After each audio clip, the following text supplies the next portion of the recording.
Charlie Kirk, a victim of his own ideology. From October 2025, Socialist Standard. Kirk is dead. Kirk is dead.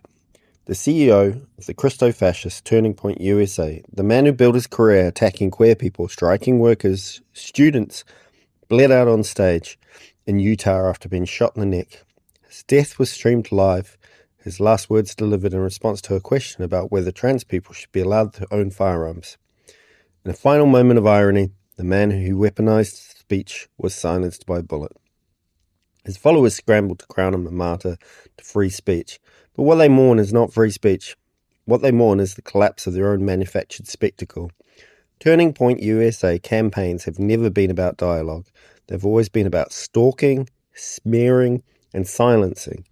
Kirk built an empire on ambush videos, debates edited into propaganda, and campaigns of harassment targeting professors, students, and workers. What Turning Point USA calls activism is in fact a weapon, surveillance masquerading as politics, intimidation dressed up as freedom. At the University of Illinois, Turning Point USA turned graduate worker Tariq Khan into a national target, dragging his family, including his children, into a torrent of racist abuse. At Arizona State, English professor David Boyles was blacklisted, stalked, smeared, and beaten bloody. Across the country, countless educators have been doxxed, filmed, and threatened until they censor themselves or fled their jobs. Students, too, are thrown into the crosshairs, forced to navigate a campus environment poisoned by manufactured confrontation. This is not an accident. It's a strategy. Behind Turning Point USA's empty rhetoric of free speech is a campaign of fear designed to corrode academic freedom and terrorize opposition into silence. It's a politics of humiliation, coercion, and intimidation. And now that politics has come full circle, that is the inevitable logic of politics with violence at its core. This is not just about Charlie Kirk. It is about the capitalist system that made both Kirk and his killer.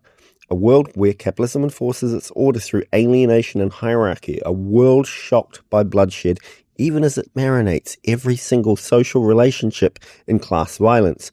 Kirk's end is not a tragedy of free speech. It is the mirror of the politics he championed. Politics through religious domination.